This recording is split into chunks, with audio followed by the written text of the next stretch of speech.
찬양하는 부분이 너무 좋아요.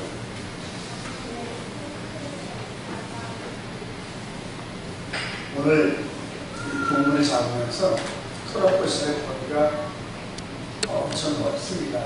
그래가지고 이걸 도대체 어떻게 설명을 해야 되나, 어떻게 설명을 할까. 근데 그 토라포션의 전체적인 맥락을 이 베드로 사도가 거기다 한 장에다 정리를 했습니다. 그래서 오늘 토라포션 시작되는 이 발라 시대와 그다음에 베드로 시대의 이 시간의 격차는 한 1500년 정도가 됩니다. 1500년 정도가 되는데 1500년 정도가 되는데 그래도 그때의 반란과 베드로 시대 때의 그 상황과 다음에 계시록에서 이렇게 보면은 보가모 시대 때, 보가모 교회 시대 때 반란의 교훈이 나오는데 장차 저와 여러분들이 당하는 그 시대가 굉장히 그런 애를 가지고 있어요. 그래서 성경의 말씀은 언제나 우리가 영원토록 동일한 그런 의미가 있는데 베드로서 2장 14절 한번 보도록 하겠습니다. 포인트가 있는데 베드로후서 2장 14절 시작. 음식이 가득한 가지고 정죄하게 되지 않고 굳세지 못한 영혼을 능욕하며 하나님의 연단된 마음을 가진 자들이 저의 자식이라. 굳세지 못한 영혼들을 능욕하며 굳세지 못한 영혼들. 베드로사도 2장까지는 예수 그리스도께 오셔서 너희의 세계를 열기 전까지는 육신의 전쟁이었습니다. 육신의 전쟁, 칼과 피를 흘려 싸우는 그런 전쟁이었는데 예수 그리스도를 통하여서 우리가 혈기를 싸움이 아닌 동중권세 잡은 자들과의 영적인 그런 싸움의 시대로 변하기 위해서 베드로 사도 시대 당시에 초대 교회, 즉 우리 주님 핏값을 세우신 그 교회를 공격하던 그 무리들을 향하여서 발람과 발락 시대에 있었던 그런 공격과 동일한 그런 관점에서 기록을 합니다.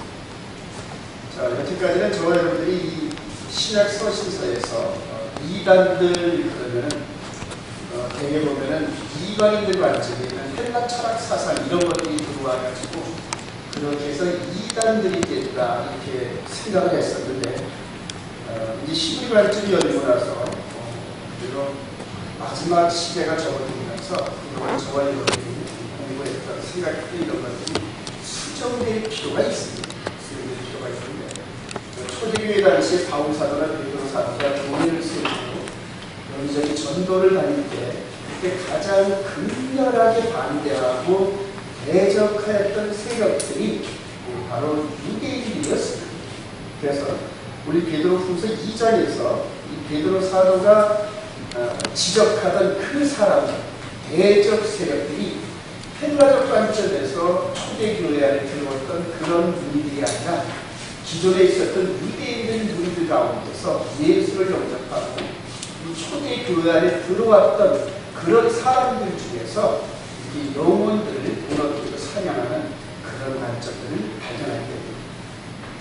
일단 이 말씀 끝자락에 보면 아시겠지만 지금 이제 저와 여러분들 시대가 역사를 마감하는 우리 주님의 재림 시대가 임박해 오는데 그때에 초대교회 때 영혼들을 사냥했던 그 세력들이 그 영들이 다시 일어나면서 정말 웬만한 이 신학적 그런 확신이 없으면 그냥 넘어가는 그런 아주 공교하고 오묘하고 또 지연의 말로 해가지고 택한 백성들을 이렇게 무너뜨리는 그런 그 대적 세력들을 보게 됩니다. 우리 베드로후서 2장 여기서 이렇게 보니까 베드로 사도들이 지적했던 그 대적 세력들, 이단 세력들이 바로 유다이즘으로 무장된 그런 세력들이라는 것 다시 한번 깨달으면서 제가 전기를 느끼게 됩니다. 그래서 이 복음 증거라든가 신학적 이런 반영과 이런 것들을 다시 한번 재검토해야 되지 않나 이런 생각을 하면서 많은 고민을 하게 됩니다. 베드로 사도가 바라봤던 이 발람과 발락 사건을 한번 우리가 토라포시로 보도록 하겠습니다. 오늘 민수기 토라 포션 40 발람인데 우리 민수기 22장 2절 시작. 시므야는 발람이 이스라엘의 아버지에게 한 모함을 쏟았으므로 모압이 심히 두려워하였으니 이스라엘 백성이 왕으로 말하나 모압이 이스라엘 사람들에게 도움이 있다. 모압은 왕입니다. 왕인데 발락은 모압의 왕입니다. 왕인데 이스라엘 백성들의 그 메뚜기 떼 같은 이스라엘 백성들을 봐서 두려워하면서 여기에서 그들이 이스라엘 백성들을 이기는 그런 방법을 강구하다가 오늘 본문의 내용이 조금 나타나 그런 방법입니다. 발락이라는 히브리어 단어가 이렇게 있습니다. 베트, 나레드, 포프 해가지고 이 발락이라는 이 어원이 그대로 뜻이 파괴자 또는 약탈자를 의미한다. 발락. 이걸 가지고 어떤 사람들은 그대로 버락 해가지고 이런 식으로 연관하는 그런 동영상도 여러 개 있는데 그 신빙성 있는 그런 것들은 아닙니다. 자, 원래 그림으로 볼 때 이 사람이 발락입니다. 이 앞에 두 손을 들고 이렇게 뭔가 축복하고 하는 이런 모습을 갖는 사람이 발락입니다. 그래서 두 그림에서 이 발락은 왕으로서 정치인입니다. 그러니 발락은 하나님을 섬기는 종인데 싹그 돈에 팔려간 종이다 이렇게 생각하시면 돼요. 제가 이 그림을 자주 듣는 이유는 이 상황을 설명하려면 문자로 설명하려면 1시간 정도 돼야 설명이 가능한 발락이 누구고 발락이 누군지 이런 것들을 전부 문자로 설명하는. 근데 그림을 딱 표현하면 이 사람이 발락이구나. 이 사람이 발락이구나. 그럼 둘이 모여서 이 밑에 있는 이스라엘 백성들을 대적하고 넘어뜨리려는 그런 거구나. 이제 이런 식으로 딱 표현돼요. 자, 오늘 여기서 우리 당시 그 상황이 있는 그 지역을 한번 읽어보겠습니다. 우리나라에서 일어난 일이 아닌 이 시나이 반도, 애굽, 그럼 여기가 이스라엘이라는 나라인데 애굽에서 이스라엘로 가는 여정 가운데서 일어났던 그런 일이에요. 자, 우리 모세를 통하여서 6월절 어린 양 제사를 통하여서 출애굽받던 백성들이 이때까지만 하더라도 모압 지도들이었습니다. 지도자도 없고 그런 먹고 살기 바쁘고 이웃도 생각하지 못하는 거의 아주 무지한 그런 그룹들. 그래서 애굽에 있는 애굽 사람들은 이 히브리인들에게 딸도 안 줬습니다. 딸도 안 주고 그냥 하친민이라 해가지고 그런 백성들을 이렇게 끄집어서 홍해를 거쳐서 시내산에서 하나님께서 말씀을 주시고 편제를 뿌려가지고 뭔가 이렇게 죽어있는 모습으로 이렇게 편제를 구성을 했습니다. 하나님을 중심으로 해서 동서남북 세 지파씩 12지파로 이렇게 편성하고 또 각 지파마다 우두머리를 정한 이런 식으로 해가지고 명령체계가 전달될 수 있는 그러한 민족으로 이렇게 발전을 시키면서 가다가 뺑글 돌다가 여기까지 이렇게 왔는데 오늘 본문의 말씀은 여기서 시작돼가지고 이렇게 돌고 돌아서 이 모압이라는 나라에까지 도착을 했는데 이게 사해입니다. 사해. 이스라엘 갔다 오신 분들은 잘 아시죠. 여기 사해 옆에 예루살렘이 있고 여리고성이 여기 있습니다. 오늘 본문을 지나서 다음 주쯤 되면 모세가 여기 느보산이 이쯤에 있는데 느보산에서 여리고를 이렇게 바라보다가 느보산에서 죽는 그런 자리입니다. 상황에 따라서 거의 여기서부터 애굽에서 출발해가지고 여기까지 와서 불순종한 백성들은 거의 다 걸러내고 믿음의 이 세대들을 통하여서 이제 하나님께서 약속되어진 이 가나안 땅으로 들어가려는 이런 찰나입니다. 자, 그렇게 해서 민수기 22장 1절에 보니까 한번 읽어봅시다. 시작. 이스라엘 백성이 또 기르거나 모압 형제의 진을 쳤으니 요단 건너는 곧 여리고 아직 편이었더라. 40년이 흘린 30년. 여기서 출발해가지고 이렇게 해서 40년을 광야로 뱅글뱅글 돌면서 이제는 목적지가 눈앞에 와 있는데 여기에서 발람의 미혹의 가르침을 따라가다가 많은 사람들이 죽었어요. 즉 여기서 죽은 사람들은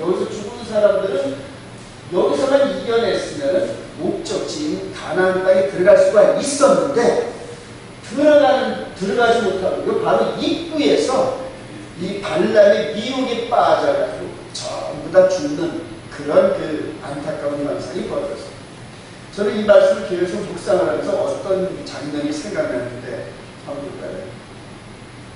이 연어입니다. 그죠?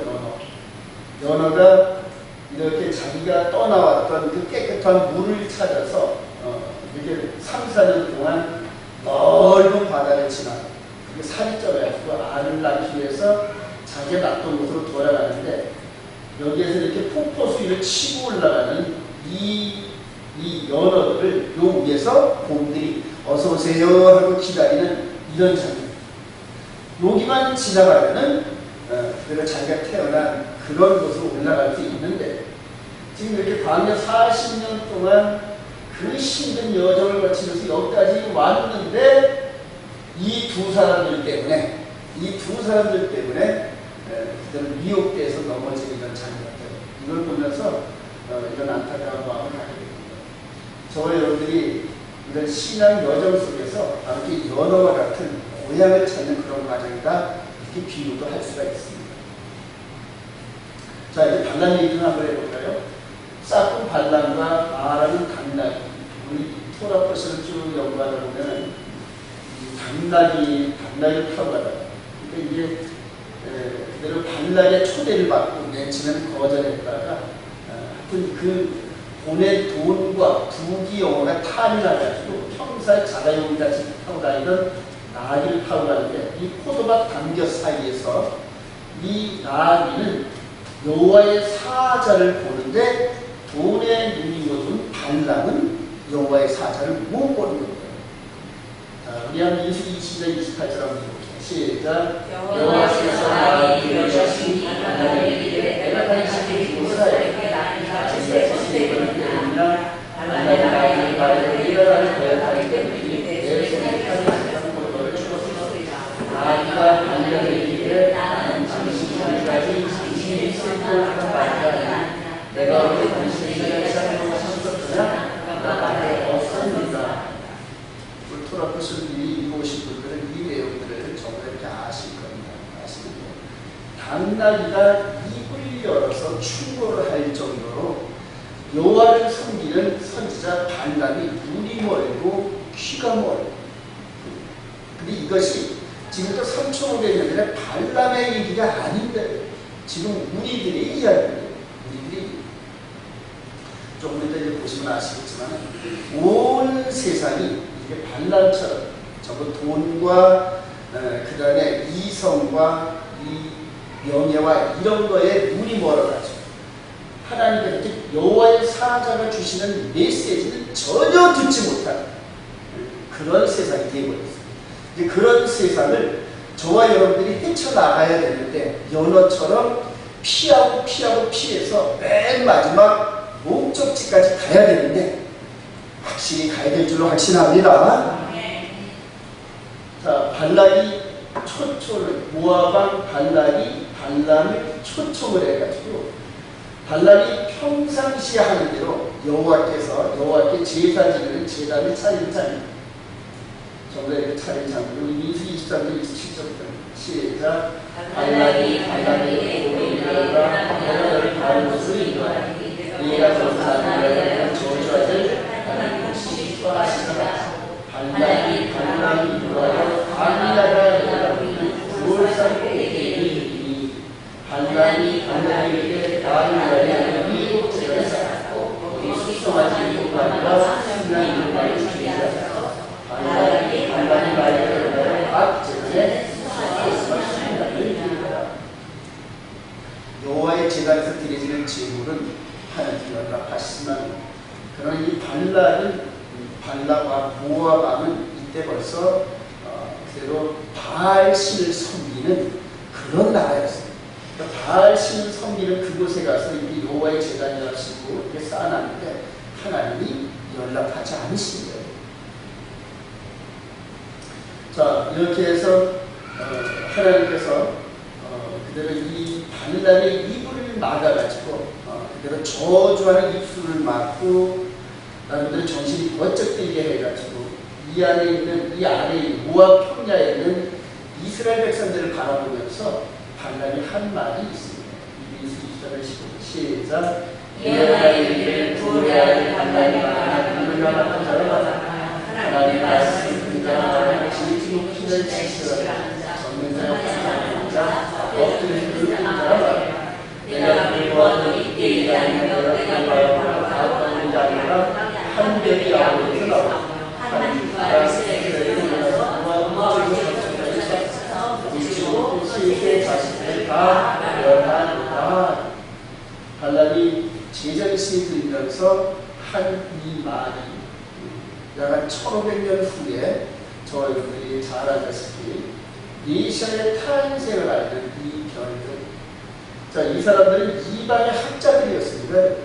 근데 나라의 공백성들이 그대로 유대에 있는 그 대제사장과 반세인과 소위가 이 그룹들은 이렇게 별들이 베들레헴 하늘을 정말로 보니까 무지 맑아요. 밤에 가보니까 막 이렇게 요 색깔 모델더라고요. 구름 한 점 없는 여기에 메시아의 별이 나타나서 이방인들이 이 별을 따라왔을 때까지도 나라의 이 본백성들의 선지자들은 이 사실을 전혀 몰라요. 1500년이 지난 이때에 이방의 학자들은 이 발람이 얘기한 그 야곱의 별에 대해서 깊이 연구하다가 이렇게 큰 별이 나타나서 이 메시아의 큰 별인데 이 별이 나타난 이 시점을 따라서 왔는데 결과적으로 베들레헴이죠. 우리 마태복음 2장 1절로 시작. 그러나 이들이 이스라엘을 베들레헴에서 나시고 소방하고 박사를 우리에게 왕을 하시고 얻으시라. 우리가 음반의 뒤에 놓고 그에게 감사하노라. 그러나 우리 이스라엘이 기쁘고 소송하시라. 여러분 이 부분을 잘 여러분 묵상하시면 그만큼 이스라엘 백성들은 예수님 올 때에 예수님 오신 그 당시에 어두웠다는 거예요. 그리고 오히려 이방인들이 이 말씀을 연구하고 따라갔던 이런 사실. 근데 이게 보니까 지금 오늘날에도 마찬가지예요. 오늘날에도 나라의 본 백성들은 예수를 영접을 안 했기 때문에 영적인 그러한 부분에서는 아주 이야기대로 어둡거든요. 지금 메시아의 주들도 예수를 영접하면서 이제 영적인 일이 조금 힘들긴 하지만은 그러나 오랜 세월 동안 예수를 영접했던 이방인들만은 못하더라고요.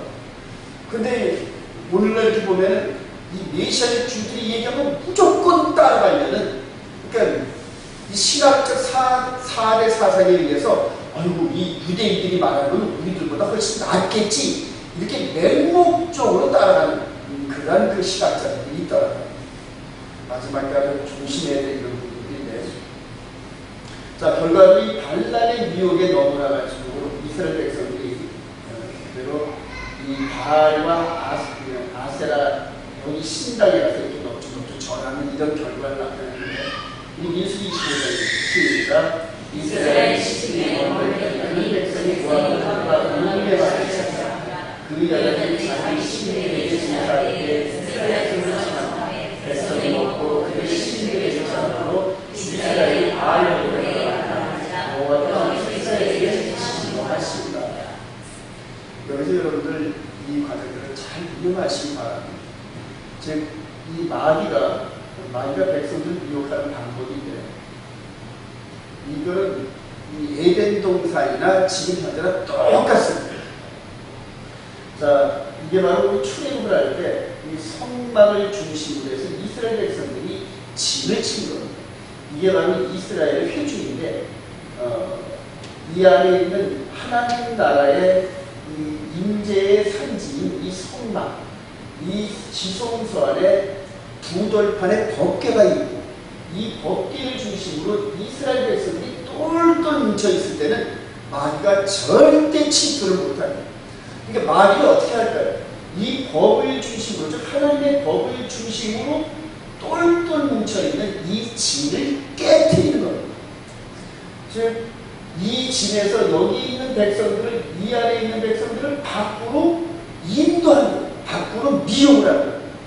밖으로 미혹만 하면은 여기에 있는 하나님 나라의 법인 10계명의 법에 의해서 미혹된 이 백성들이 처벌을 받을 수밖에 없는 그런 지경으로 몰고 간다는 거예요. 잘 읽는 말씀 같아요. 이 백성들을 미혹을 해가지고 송아지, 금송아지를 세워가지고 이렇게 해서 하나님의 진노를 받고 이렇게 많은 사람들이 죽었던 그런 장면. 그래서 이제 아론 제사장이, 아론 대제사장에 의해서 이래 있죠. 하여튼 이방인의 이 선지인 이 금송아지, 이거를 섬기는 이런 장면 이탈시킨다. 여기에서 다 나오진 않지만 대다수의 백성들이 여기에 있는 금송아지를 섬기던 이런 자리에 있으면서 멸망을 당합니다. 다음에 이제 그 이방 신상을 섬기는 이 여자 사제들인데, 광야 생활을 하면서 이방문에 접하지 않았던 이 백성들이 이 주위의 나라의 이런 그 찬란하고 보기도 좋고 그다음에 재미있는 듯한 이러한 종의 시스템으로 빠져드는 이런 장면입니다. 그러면 이렇게 가서 이방 신상에 굽고 절하면서 여기에 섬기는 이방의 그 여사제들과 음란한 행동을 하면서 이 바알과 아세라의 이 주 음란한 행위는 이 남녀의 섹스에 있습니다. 그래서 여기에 있는 동녀들이 이렇게 와서 섬기는 이 백성들과 함께 땀을 내는 그런 일들을 통하여서 이 바알과 아세라의 복을 받는다는 이방 종교의 교리들입니다. 여기에 전부 다 넣어요. 마귀가 백성들이 이렇게 미혹을 해요. 자, 이제 그냥 베드로 시대를 거쳐서 이제 우리 시대인데 유프라테스강 시대의 거짓 선지자들이야. 우리 한번 16절, 12절 한번 시작. 또 여호와께서 나라가 대적을 통과 유다를 세우되 왕리마다 전방에서 왕들에게 얘기하더라. 또 내가 베이로던 세대로 용이 있다, 짐승이 있다, 어디서 나오니 그들의 귀신의 영이라. 이적을 말고 저런 왕들에게 가서 하나님 곧 전하시기에 큰 날에 있을 전쟁과 그들을 모으더라. 새 영이 희열로 아말렉이라는 곳으로 왕들을 모으더라. 여러분들이 성경을 보면은 이 나이테 같은 그런 특성이 있습니다. 여기가 예루살렘을 중심으로 가나안 땅인데, 여러분 창세기 28장에 야곱이 혼자 혈혈단신 외삼촌 라반의 집으로 가서, 라반의 집에 가서 몇 년 동안 종살이 하다가 20년 동안 종살이 하다가 12아들과 부인 넷을 거쳐서 20년 만에 돌아오는 과정에서 가장 힘들었던 대목이 어디입니까? 야복강에서 에서를 만난 겁니다. 야복강. 이건 너무 잘 나타나지 않는데, 이후로 야곱이 타향객지에서 이렇게 돌아오는 이런 과정을 야곱의 12아들이 12지파가 애굽에서 이렇게 건너와가지고 애굽에서 나와서 여기를 거쳐서 이렇게 해가지고 가나안 땅에 들어갈 때는 무슨 강이었나요? 요단강이었죠. 근데 그것도 이 마지막 때 되어진 일들의 그림자였습니다. 예루살렘에서 예수 그리스도의 초대교회를 세워놓으시고 난 다음에 그 초대교회를 온 세상으로 보내서 지구를 한 바퀴 돌면서 이제 마지막 때 예루살렘으로 돌아가는데, 마치 연어처럼 돌아가는데 무슨 강이 지금 가로막고 있습니까? 유프라테스 강이 지금 가로막고 있습니다. 유프라테스 강이 가로막고 있는데, 이 유프라테스 강을 중심으로 해서 터키, 그다음에 이란, 이라크 이 강줄기를 중심으로 지금 현재 ISIS가 지금 아주 엄청난 힘을 발휘하고 있습니다. 이게 이제 상징적으로 이 계시록 16장 10절에 큰 강 유브라데스 쏟음에 강물이 말라서 동방에서 온 왕들의 길이 예비되었더라. 유프라테스강, 즉 야복강, 요단강, 유프라테스강, 근데 저와 여러분들은 지금 유프라테스강 시대에 이 시대를 맞은 거예요. 이 시대 때 이 요단강 시절에 누가 막았다? 발람과 발락이 막았는데 똑같은 이 거짓 선지자가 어떤 식으로 나타나는 걸 볼까요? 지금 이 시대에 이 사람은 누굽니까? 교환인데 직업이 종교인이죠. 근데 이 사람은 누굽니까? 버락 오바마 대통령인데 이 사람은 직업이 정치인. 이전에 정치인이었던 발락이 누구를 초청했다? 발람을 초청했던 이런 장면. 그러니까 3,500년 전 사건이나 지금 현재 전 세상, 우리 온 세상을 통해 나타나는 이런 현상이 거의 다 같은 흐름으로 나옵니다. 그래서 지금 우리 시대에 개구리 같은 새 더러운 영이 누구냐? 볼 때 이런 종교인들, 정치인들, 이런 사람들을 통하여서 똑같이 역사합니다. 또 한 가지 더 여태까지 몰랐던 사실들이 이들이 누굽니까? 정통 유대인들입니다. 유대인들 랍비들인데 이 사람들은 예수를 전혀 알지도 못해요. 전혀 알지도 못하고 예수를 저주합니다. 예수를 저주하고 근데 이제 이 사람들이 지금 이스라엘을 종교적으로 정치적으로 장악하고 있더라고요. 그래서 지금 알리야 운동을 한다 해가지고 전 세계에서 유대인들이 이스라엘을 돌아오는데 예수를 믿는 사람은 아예 못 들어오게 막아버립니다. 그래서 이들이 들어올 때 이들 즉 이스라엘 현재 국가가 주는 알리야 운동을 통해서 정착금과 땅과 이런 집을 나눠주는데 예수를 인정하면은 절대 못 들어옵니다. 절대 못 들어옵니다. 그래서 예수를 부인하고 그다음에 이 랍비들 앞에 가서 예수를 저주한다는 서약을 해야 알리야 운동에 참여할 수 있더라고요. 저는 그런 걸 전혀 몰랐었는데 점점 더 이렇게 이스라엘의 소식을 알다 보니까 지금 이스라엘 들어오는 백성들을 그런 식으로 해서 구별하고 있더라고요. 그러니까 이들이 새로운 대적 세력으로 나타났는데 이들을 통하여 나타나는 새로운 시각적 관점이 저와 여러분들을 미혹하는 가장 큰 대상입니다. 지금 이 유프라테스강 시대 때에 발락과 발락 시대 때처럼 똑같이 지금 저와 여러분들이 이렇게 귀환하는 그런 영적인 존재들인데 이 영적인 존재들을 미혹하는 그러한 그 세력들이 바로 정치 세력, 종교 세력 그리고 이렇게 지금 현재 이스라엘 백성들 지금 이 통곡에 대해서 이분들이 지금 이렇게 지금 기도를 하고 있는 이런 모습인데 우리 눈에는 신령한 모습을 보이는데 이들이 예수를 믿고 이렇게 돌아가는 저와 여러분 이렇게 돌아가는 예수와를 영접하고 돌아가는 우리들을 대적하는 가장 교묘한 세력으로 등장합니다. 자, 마지막 시대에 등장하는 주짐승은 누구일까? 여러분들 계시록 13장 내용이 아주 궁금하죠? 계시록 13장이 이게 짐승의 표가 나타나는 이런 그 장면인데 한번 볼까요? 이게 13장 1절 시작. 내가 보니 바다에서 한 짐승이 나오는데 뿔이 열려 머리가 일곱이라 그 뿔에는 여러 양말이 있고 이게 첫 번째 짐승이죠. 첫 번째 짐승인데 어디서 올라온다?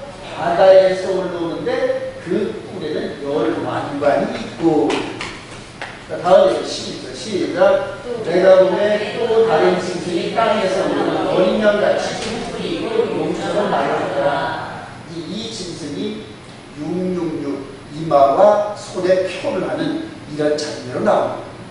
이들이 과연 누구인지 현재까지는 미스터리입니다.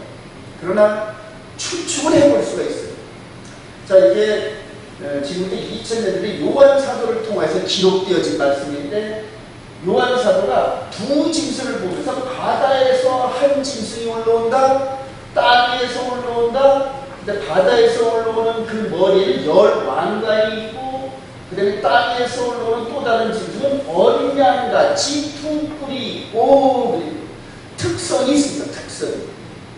자, 그런데 바다에서 한 짐승이 올라오는 이 짐승의 특성은 뭐다? 정치인이었다. 즉 정치인이 당시에 이 본디오 빌라도죠. 본디오 빌라도가 예수 그리스도를 정죄라고 사형 판결을 내고 집행하는 이런 이 그림이 있습니다. 자, 다음에 요한 사도가 봤던 이 사람들은 누굽니까? 패션 오브 크라이스트에서 봤죠. 이 사람들은 바리새인들로서 예수 그리스도를 고소하고 참소해서 죽게 만들었던 그런 세력입니다. 지금 요한 사도가 있었던 그 당시에 요한 사도의 눈에 그대로 찍혀있던 사람들인데 한 그룹은 어느 그룹이다? 정치인 그룹이라고. 정치인 그룹. 그럼 우리가 발라으로 치면은 왕이란 말이에요. 그래서 이 요한 사도가 그 머리에는 열왕관이 있고 왕관이라는 이런 힌트가 있습니다. 자, 그리고 또 다른 짐승은 어린 양같이 두 뿔이 있는데 이거는 어떤 표시다? 거짓 선지자. 당시 이 바리새인들이 전부 거짓 선지자. 이 정치인들과 야합을 해가지고 이 돈과 권력과 명예와 이런 것들을 전부 움켜줘요. 지금 우리나라도 보시기 바랍니다. 전부 정치인들이 이 건판사나 이런 사람들이 권력도 움켜쥐면서 그 권력을 이용해가지고 돈을 쉽게 버는 이런 상황 속에서 지금 마지막 때 우리나라뿐만 아니라 전 세계가 전부 거기다가 한 걸음 더 나가서 이렇게 지금 이 잘 나간다는 그런 사람들이 어디에 이렇게 잘 투기냐면은 종교에 또 알을 투고 있습니다. 그래서 우리 사랑의 이런 데 가보면은 거기에는 성도들의 몇몇들이 전부 검판사, 그 다음에 장관급들 이런 사람들이 전부 다 권력과 돈을 움켜쥐면서 그 다음에 뭐가 종교까지 움켜진다.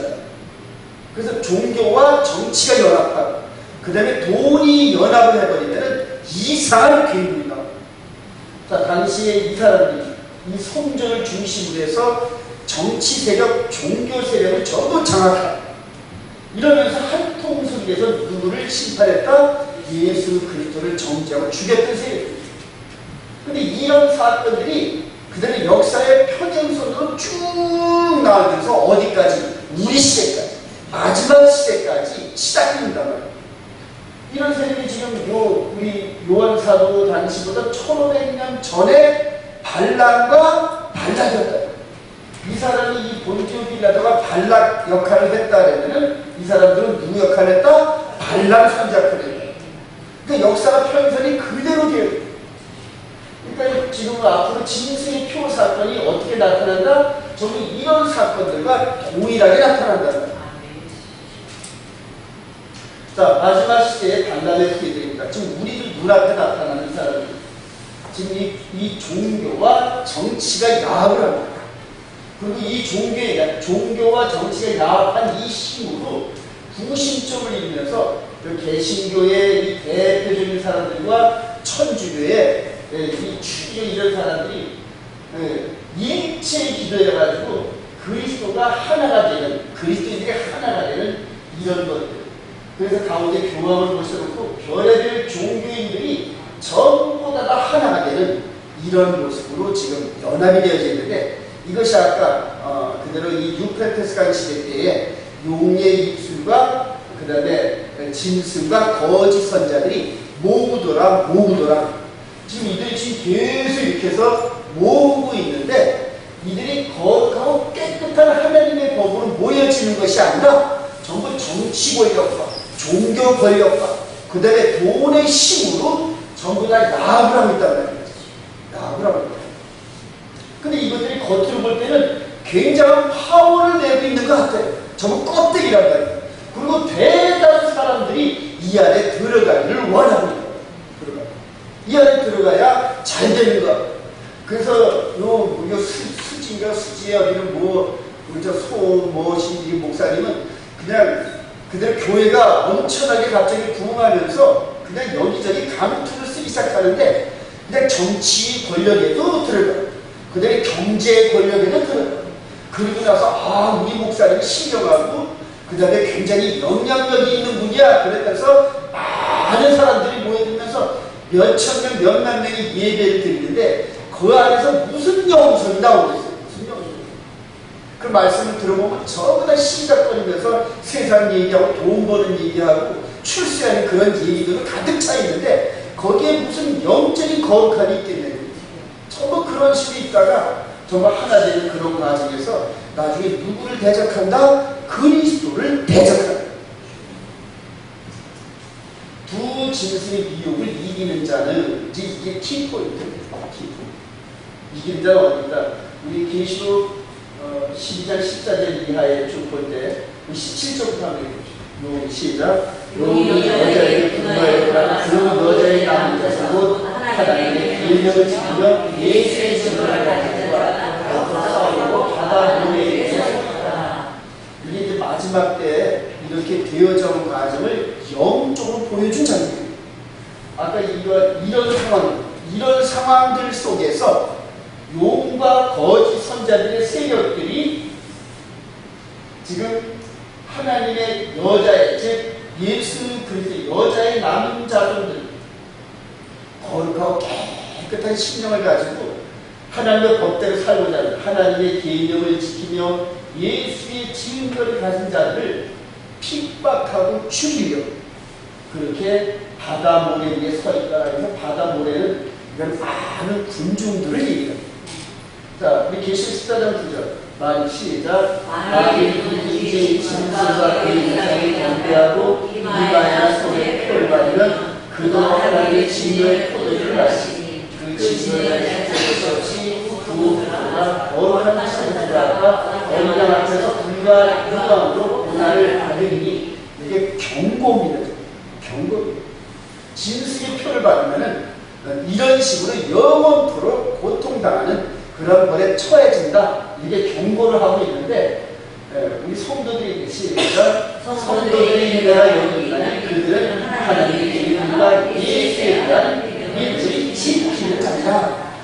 지금 이 시대에 두 번 말씀하시고 두 번 말한다는 것은 진리라는 그런 즉 마지막 때 이런 진술의 표들 이런 사람들의 미혹에서 이기고 그리고 승리하는 백성들의 그 특징을 하나님의 계명과 예수에 대한 믿음을 지키는 자예요. 그러니까 이들 외에는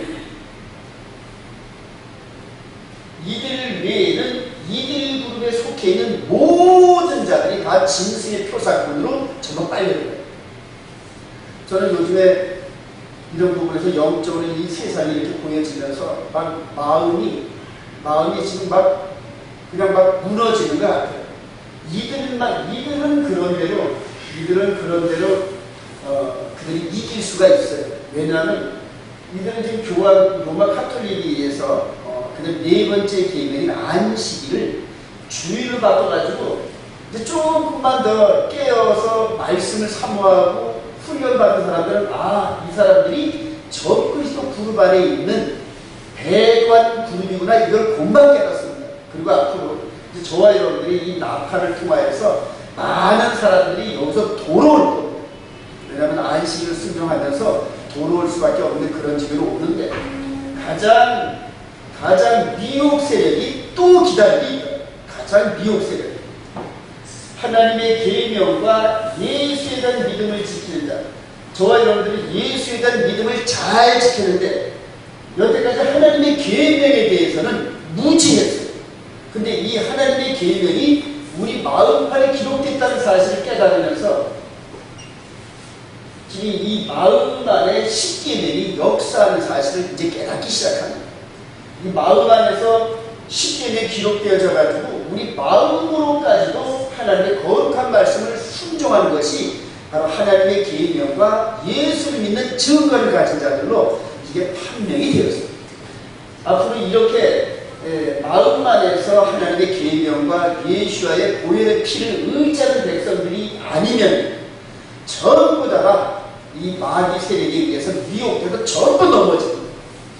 이제는 이 마음 안에 있는 이 하나님 나라를 충만하게 체험하고 또 은혜를 받고 말씀의 전신갑주를 입으면서 굳게 무장된 그 신령들이 아니면은 전부 넘어가는 거예요. 오늘 베드로후서 한번 보십시다. 베드로후서 즉 베드로 사도가 봤던 그 장면이 바로 14절 2장 14절. 음식 시작. 음식이 가득한 눈을 가지고 범죄하기를 그치지 아니하고 굳세지 못한 영혼들을 유혹하라. 그 굳세지 못한 영혼, 이 껍데기 사람이 아닌 이 껍데기를 미혹하는 것이 아니라 이 속에 있는 하나님 나라 이 안에 있는 이것을 미혹을 하는데, 어떻게 미혹을 하느냐? 하나님 나라가 하나님의 말씀이 예수님 부활하고 이후로 안식일이 첫째 날로 바뀌었어. 그 다음에 계명은 폐했어. 절기는 폐했어. 그 다음에 한 가지 더, 이 마음 안에서 이제는 마음 안에 하나님의 말씀을 순종하면서 모세를 통한 육신의 이 할례라든가 또 모세를 통한 이런 짐승의 제사 이런 것들이 회복되었어. 이런 식으로 각가지 할 수 있으면 할 수 있는 데까지 미혹을 하는 이런 영적 말씀들이 계속 나타납니다. 계속 나타나면서 오직 순수한 하나님의 계명을 순종하다가 내 마음으로 순종하다가 내 마음이 계명에 넘어지면 우리 주님이 마음에 흘려주신 그 보혈의 피에 의지해서 하나님 제가 이걸 잘못했네요. 내 마음으로 간음했네요.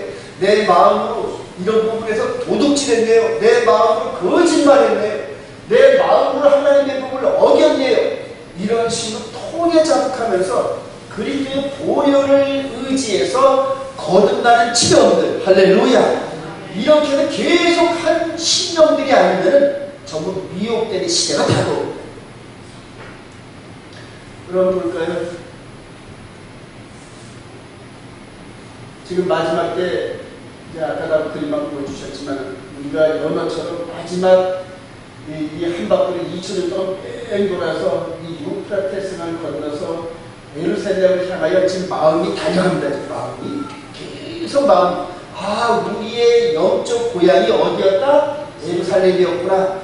우리가 죽고 거듭나면 어디를 간다? 예루살렘으로 가는구나. 마음의 고향을 향해 달려가는 연어처럼 달려가는데, 이런 식으로 일요일을 제창하고 수많은 영혼들을 미혹하는 발락과 발락 같은 역할을 이런 사람들을 피하고 예루살렘까지 달려갔는데 누가 나타난다? 아까 본 것처럼 그대로 유다의집을 갖고 있는 그 백성들이 마지막에 나타납니다. 누가복음 21장에 우리 주님께서 마지막 때를 경고하면서 당시의 바리새인들과 이스라엘 백성들, 즉 유다의 집에 푹 젖어있는, 즉 유다의 순수한 하나님의 말씀이 아닌 이 발람과 발락의 미혹에 의해서 변질된 말씀을 갖고 있는 이 유다의 집에 미혹될 것을 미리 내다보시면서 우리 주님이 경고하셨어요. 우리 누가복음 22장 34절 시작. 너희는 스스로 조심하라. 그렇지 않으면 강박과 숫자와 생활의 영역으로 마음에 빛나지고 뜻밖의 빛나이 덧같이 너희에게 임하리라. 이날은 온 세상에 떠난 모든 사람에게 임하리라. 마귀가 속여서 점점 우리를 미혹하는 그런 시대가 다가오는데 굳세지 못한 영혼들이 전부 넘어가요. 한 말씀 더 시작. 이러므로 너희는 장차올 이 모든 일을 능히 피하고 인자 앞에 서로 항상 기도하며 깨어있으라 하시라. 저와 여러분들이 이렇게 영원히 고향으로 돌아가는 연어를 피하면서 곰도 피하고 또 독수리도 피하고 입구에서 이 어부들의 그물도 피하고 이런 식으로 연어들이 올라가면서 맨 끝에 올라가가지고 그대로 알을 이렇게 부화하고 하는 그런 과정에서 마지막 죽음에 이르는 연어 같은 그런 모습으로 올라가는데, 이런 영적 사냥꾼들이 계속해서 미혹하고 우리들을 휘어 그럴 때가 다가옵니다. 그걸 내다보시면서 우리 주님께서 마지막으로 경고하십니다. 이러므로 너희는 장차올 이 모든 일을 능히 피할 수 있는 방법이 뭐다? 하나님의 계명과 예수를 믿는 증거를 가진 그런 사람들 외에는 이걸 피할 방법이 절대 없습니다. 인자 앞에 서도록 항상 기도하며 깨어있으라 하신다.